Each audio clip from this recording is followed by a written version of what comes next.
Assalamualaikum warahmatullahi wabarakatuh. Kami dari kelompok 27 dengan materi perlindungan dan penegakan hak asasi manusia.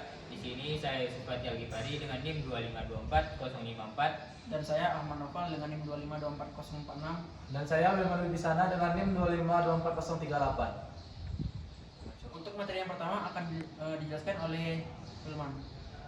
Yang pertama yaitu pembahasan hak kajian teori. Dalam konteks perlindungan dan penegakan hak asasi manusia, teori-teori hukum yang mengatur tentang HAM menjadi dasar penting dalam memahami bagaimana negara.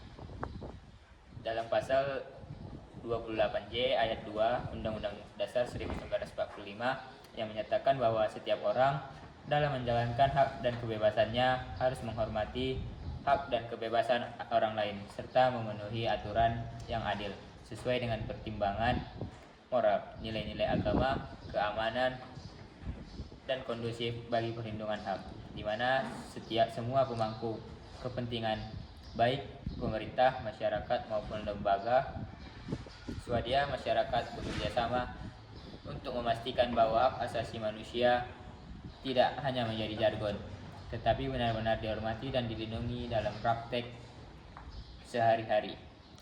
Dengan demikian, pengulangan sistem hukum yang berlandaskan pada nilai-nilai Pancasila akan berkontribusi pada terciptanya masyarakat yang lebih adil dan berkeadilan, di mana setiap individu dapat menikmati hak-haknya tanpa diskriminasi. Sekian dari saya kembalikan kepada pemateri yang kedua.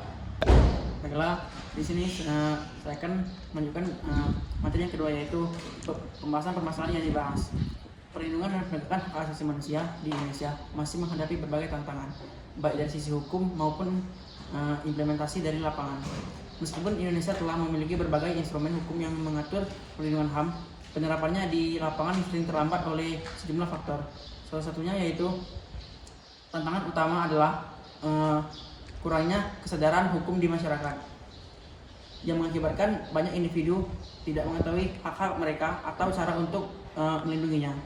Selain itu, lemahnya penegakan hukum juga menjadi masalah signifikan. Banyak kasus pelanggaran HAM, terutama yang melibatkan kekerasan terhadap perempuan dan anak, tidak ditangani secara serius oleh aparat penegak hukum. Hal ini menciptakan ketidakpercayaan di kalangan masyarakat terhadap sistem hukum yang ada. Salah satu masalah mendesak yang sering terjadi di masyarakat adalah kekerasan terhadap perempuan dalam berbagai bentuk, termasuk dalam dimensi kejahatan siber yang semakin meningkat seiring dengan pesatnya perkembangan teknologi informasi. Kekerasan ini tidak hanya terbatas pada fisik atau verbal, tetapi juga mencakup tindakan seperti pelecehan seksual dan penyebaran konten intim tanpa izin.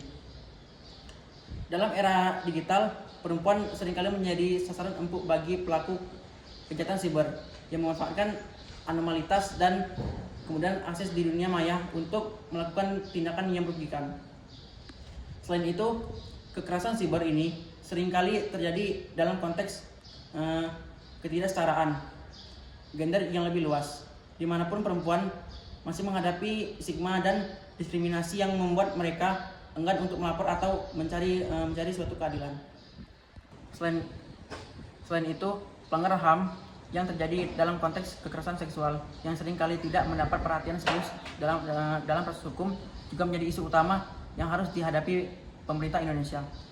Kasus-kasus kekerasan seksual di Indonesia menunjukkan angka yang mengkhawatirkan. Dengan banyaknya laporan yang masuk, namun seringkali tidak lanjuti dengan banyaknya laporan yang masuk. Kekerasan seksual bukan hanya sekedar tindak pidana biasa, ia merupakan pelanggaran berat terhadap hak asasi manusia dan dapat memiliki dampak jangka panjang yang merusak bagi korban. Dengan memperkuat kapasitas institusi ini, pemerintah dapat meningkatkan kepercayaan publik terhadap sistem hukum dan memberikan jaminan bahwa setiap pelanggaran HAM akan ditindaklanjuti secara serius. Dan selanjutnya di sini saya akan melanjutkan materi selanjutnya, yaitu analisis. Jadi analisis terhadap implementasi perlindungan dan penegakan hak asasi manusia di Indonesia menunjukkan adanya kesenjangan antara norma hukum yang ada dan praktik di lapangan. Meskipun Indonesia telah meratifikasi berbagai konvensi internasional terkait HAM. Jadi seperti konvensi internasional terhadap hak sipil dan politik serta konvensi tentang penghapusan segala bentuk diskriminasi racial.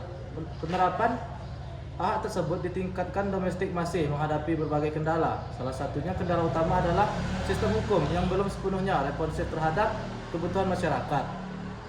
Jadi contohnya seperti perempuan, anak-anak dan kelompok minoritas lainnya. Hal ini disebabkan adanya kelemahan oleh integritas penegakan hukum yang sangat mempengaruhi aktivitas sistem hukum di Indonesia. Dan banyak juga kasus pelanggaran HAM, contohnya seperti melibatkan kelompok rentan tidak ditangani secara serius oleh aparat penegak hukum yang seringkali terjebak dalam praktik diskriminasi dan korupsi. Dan ada juga faktor-faktor yang menyebabkan terjadinya pelanggaran HAM tersebut, yaitu yang pertama adanya kekurangan kesadaran hukum di masyarakat yang juga berkontribusi pada rendahnya perlindungan hak asasi manusia, di mana banyak individu itu tidak mengetahui hak-hak mereka atau dengan cara mengadvokasi hak tersebut. Keterbatasan sumber daya baik dari segi personal maupun infrastruktur di lembaga penegakan hukum semakin memperburuk situasi ini, menciptakan hambatan dalam proses penyelidikan dan penanganan kasus-kasus pelanggaran HAM. Dan sini ada juga intervensi politik dalam proses penegakan hukum yang seringkali. Dan selanjutnya, Mahkamah Konstitusi memiliki peran penting dalam memperkuat perlindungan hak asasi manusia dan pengawasan terhadap implementasi kebijakan pemerintah yang mengabaikan HAM masih minim. Dan ini menunjukkan bahwa meskipun adanya kerangka hukum yang mendukung, tantangannya tetap ada dalam memastikan bahwa hak asasi individu dihormati dan dilindungi secara efektif. Dan oleh sebab itu, perlu adanya upaya yang lebih serius dalam meningkatkan kesadaran hukum di masyarakat, sehingga individu dapat memahami dan mengadvokasi hak mereka.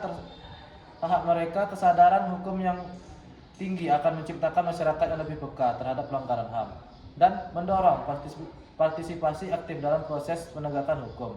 Salah satunya dengan cara mencapai hal ini adalah melalui pendidikan hukum yang menyeluruh, yang tidak memberikan pengetahuan tentang hak-hak individu. Sekian materi dari saya. Sekian penjelasan materi kami yang mengenai perlindungan dan penegakan hak asasi manusia. Kami minta maaf jika ada kekurangan dan salah, dan kami akhiri dengan Assalamualaikum warahmatullahi wabarakatuh.